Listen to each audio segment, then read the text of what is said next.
It has miles of porticos, narrow streets and beautiful buildings, with details that evoke the beauty of Florence. 22 of the over 100 originally built towers remain, as does part of a 14th century castle. And all of this grandeur doesn't even include the food. It'll have you wondering, Bologna, where have you been all my life?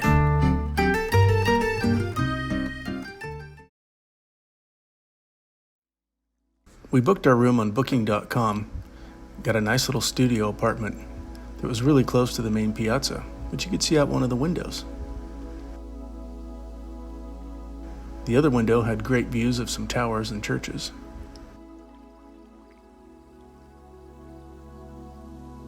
It had a nice little kitchen, a nice dining area, and of course the ever-popular, very small European bathroom. Bologna's historic center is compact and easily accessible by foot. I felt it was like Florence's city center if it had been compacted into a smaller footprint. One thing we did notice was that much of the city center is wheelchair accessible, which may be due to the university being located here.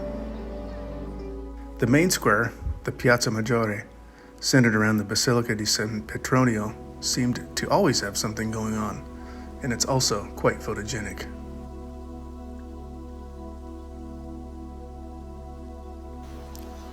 Now let's go inside the church.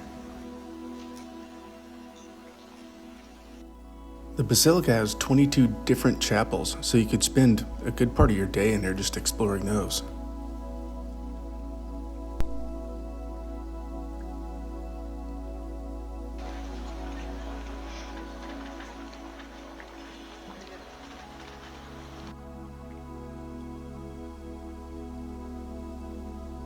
It also has a sundial. The sun's rays enter through a small hole in the church's ceiling and travel along the floor along the meridian line. The Santo Stefano Basilica complex was one of our favorite parts of our trip to Bologna. The complex contains 4 churches, a courtyard, and a chapel, along with a museum.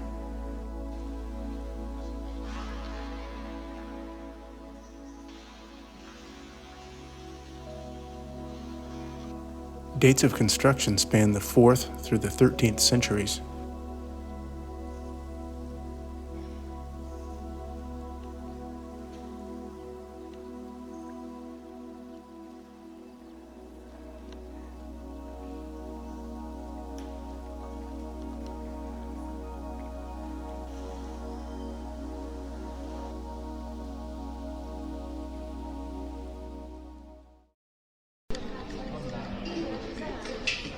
So what is a portico anyway? It's basically a long covered walkway. Bologna has 40 kilometers of these, which is like 24 miles, just all in the downtown area itself. That's a lot of covered walking. These porticos, or portici in Italian, are such an important part of the urban built environment that they were designated a UNESCO World Heritage Site in 2021.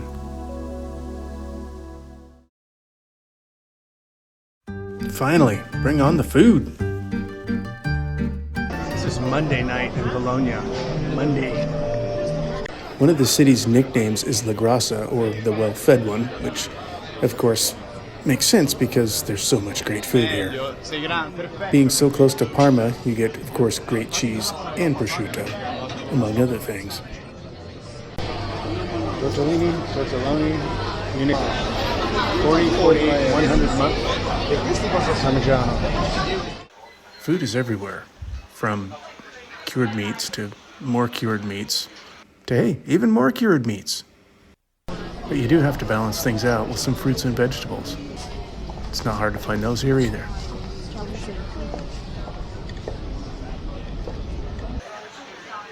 But thankfully, there's always more cured meats.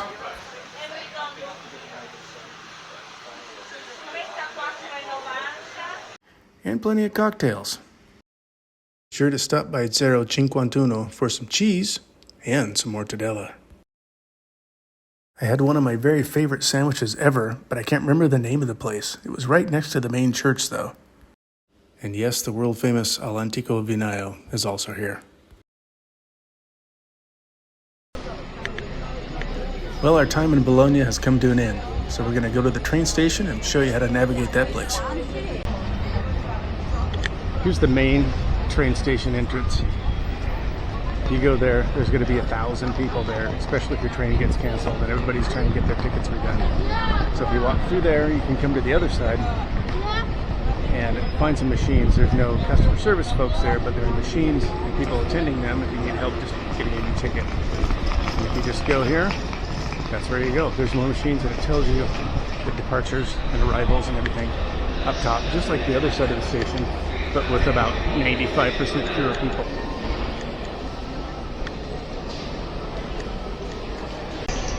There's a guide to all the platforms. If you have to take something 3 through 19, you have to go down the escalator and underneath, so plan for that. Here's the walk over to the platforms underneath. It's kind of long. Our train is leaving from track 18, which is like 3 flights of escalator downstairs, way far underground. So again, give yourself lots of time. You need to get to track 18 or 19.